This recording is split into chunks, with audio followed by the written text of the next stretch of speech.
And welcome back to another episode of the Garage Gameday Sports Podcast. My name is Louie. I am your host. We're recapping week 3 of the college football the college football regular season. We're excited for the playoff. We're starting to slowly shape into the playoff, but we got through a relatively quiet week 3. A couple of upsets, but mostly chalk everywhere else. Want to talk about my locks this week. Do I have any bruising right here? Because I took it on the chin pretty hard this week. 1-5 on my locks. I was strutting around thinking I was hot stuff. 10-7 going into week 3. I go 1-5, so now I'm below 500. I'm 11-12 on the year. The only pick I got right: Oklahoma, Tulsa over 59.5. Congratulations, Sooners. You did that all by yourself. You didn't even need Tulsa. 66-17 winners for Oklahoma. That was the only game I covered. I missed on the Penn State, Illinois over, Duke Northwestern under. Alabama did not cover the 33 points, not even close. And spoiler alert, the Tennessee and Kansas State teams, not only did they not cover, they flat out lost. So a rough week, but now we look forward to week 4. But before we do that, we got to look back on a relatively quiet but entertaining week 3. Feel free to check out the Garage Gameday Sports Podcast on YouTube. Subscribe to our YouTube channel. Check us out on Twitter. Follow us wherever you get your podcast. Let us know what you think of the show. We love college football. We hope you do the same. Florida dragged Tennessee into a tough game in the swamp. They dragged them down. They won a slugfest, 29-16, and the Gators overcame an early 7-0 deficit. Tennessee, we looked like it was going to be the Vols of last year. Quick strike, boom, 7-0 within a few minutes, and we thought, here we go. Tennessee's off to the races. Florida said, pump the brakes. They dominated time of possession in this game. Graham Mertz didn't really take shots down the field, but didn't make a ton of mistakes or errors either. He played pretty well. The run game was able to get going, bottle up Tennessee. They dominated the time of possession, and we still see Joe Milton having trouble with a deep ball. He wasn't able to get his receivers on deep routes, on tough over-the-top plays. Florida was able to come out on top 29-16. They really stymied Tennessee's offense. The run game, the pass game, the dominated time of possession by 15 minutes, 37.5 to 22.5. So the Gators did what they had to do and played their game to win this game. So hats off to Billy Napier and the Gators. I think they will make it to the top 25. This was a good win over a very talented Tennessee team. I don't think they'll drop totally out of the top 25, but I think a considerable drop for the Vols. But that wasn't the only upset we had today. Missouri behind the golden foot of Harrison Mevis. 61-yard field goal at the gun. Missouri takes down number 15 Kansas State 30-27. Huge win for the Tigers. They're 3-0 this year. And Kansas State kind of a bad beat week for Big 12 teams. Iowa State took an L to Ohio. Oklahoma State got blown out by South Alabama, and then here Kansas State takes a late loss to Missouri. Brady Cook, Luther Burton III, went to work today. Cook did what he lived up to his last name, and he sure cooked Kansas State's defense. 356, 2 touchdowns. Both of them to Burton. He went over 100 yards himself and hauled in both touchdown passes from Cook. They were able to bottle up Trayshawn Ward, DJ Giddens in that run game. They really didn't give up anything explosive. I think they gave up a long run or a couple of chunk plays between 10 and 20 yards, but besides that, nothing explosive, and they really held them in check. This Missouri front seven was able to do some work, bottle up Kansas State, and it was just a physical game. I saw Brady Cook hobbled in the second half. I saw Will Howard hobbling around, limping around. So both quarterbacks got knocked around pretty good. This was a physical game. Missouri comes out on top. And we don't really know who the clear-cut number 2 is behind Georgia. Now that Tennessee lost, Missouri won, Florida won. So going to be a little shaking up process in the top tier of the SEC East. A close game in Boulder Saturday night, late Saturday night. I didn't catch the tail end of this game until Sunday morning. But Colorado comes out winners in double overtime, 43-35 over Colorado State. The 18th ranked Buffs get a good game. Not the best game, but a pretty decent game from Shedeur Sanders. The defense did make some plays. We saw Shiloh Sanders take one to the house on a pick six. But it's not good for a Buffs team that allowed 35 to Colorado State. The Rams got a 50 burger dropped on them the week before by Wazoo. Washington State cooked them, and Colorado needed double overtime to cross the 40 mark. Colorado's got to travel to Eugene this week to take on Oregon. They host USC the week after that, and you're probably going to be without Travis Hunter, your two-way stud, a wide receiver and corner. Coach Prime said he'll be out probably a couple of weeks, maybe 2 to 3 weeks. So it's a shame you're not going to have his services in two of the biggest games in recent memory for the Colorado football program. They're going to have to clean things up, though, on defense. We saw some missed assignments, some big plays, and you're going to face some heavy artillery, heavy firepower these next couple of weeks when you travel to Eugene and then you host the Trojans. But for now, Colorado's 3-0. Heck of a season so far for Colorado and the Fighting Primes. I like what I'm seeing from the Buffs, but the schedule is going to tighten up a lot in the coming weeks. Some top 5 teams struggled a lot this week. Georgia was behind the 8 ball for a chunk of this game. They were down 14-3 to South Carolina at the half. They finally turn it on in the second half. They go on to win 24-14.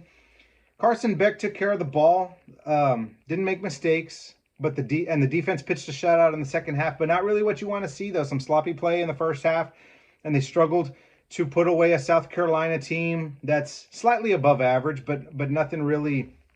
They're not setting the world on fire by any means. And I know teams tend to have these kind of games from time to time, especially if you get complacent. We don't know if Georgia's going to be in cruise control to the SEC title game, because I still think they can handle Florida. They can handle Kentucky. We saw Tennessee get overwhelmed by Florida. I thought that was the toughest game on their regular season schedule, and we saw Tennessee get handled by Florida, and I think Georgia can take care of them now. That doesn't seem like a losable game, so I don't know. The Bulldogs may be on cruise control. You still got to show up for these kind of games, and credit to them, they did show up and smother and shut out South Carolina in the second half, but you want to see a complete effort here from Georgia. And yeah, it was just hard. The Bulldogs did accomplish a lot in the second half, but you want to see that in totality because teams can sneak up on you. We saw, the upset bug slightly this week with a couple of top 15 teams go down. But some of these other teams playing with their food here early on, so you definitely want to see Georgia and Kirby Smart clean up their act as they ramp into the SEC schedule going forward. Michigan, the number 2 team in the country, continues to sleepwalk through their non-conference schedule. They wrapped up their non-con 31-6 over an overmatched Bowling Green team.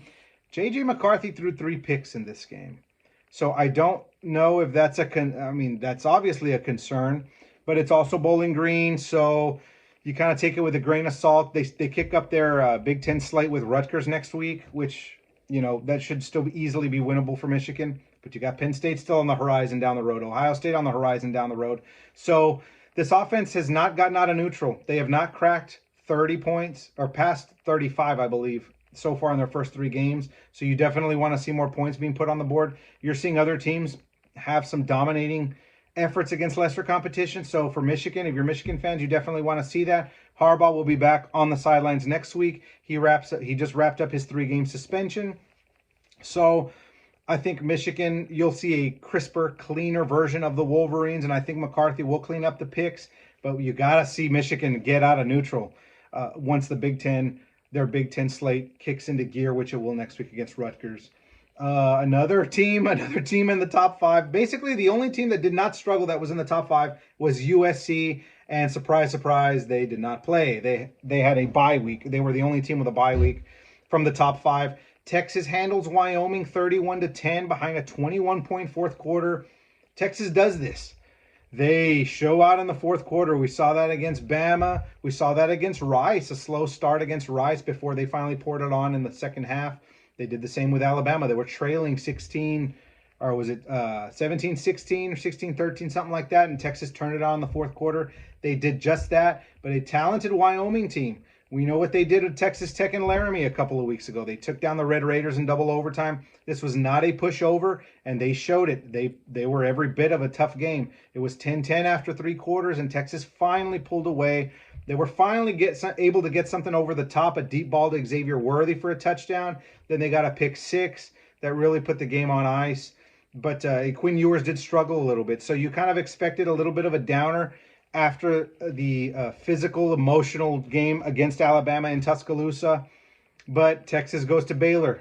They go to Waco next week to take on the Baylor Bears. And while Baylor hasn't really been anything special, you definitely want to clean up these mistakes and have more of a crisp offense and crisp overall game before you travel to Waco to take on a Baylor team that they're going to get their best shot, because this is Texas' last rodeo in the Big 12. You're going to get everyone's best shot. They're going to try and serve you up a big fat L before you leave to SEC play next year. So the Longhorns definitely want to clean things up before then.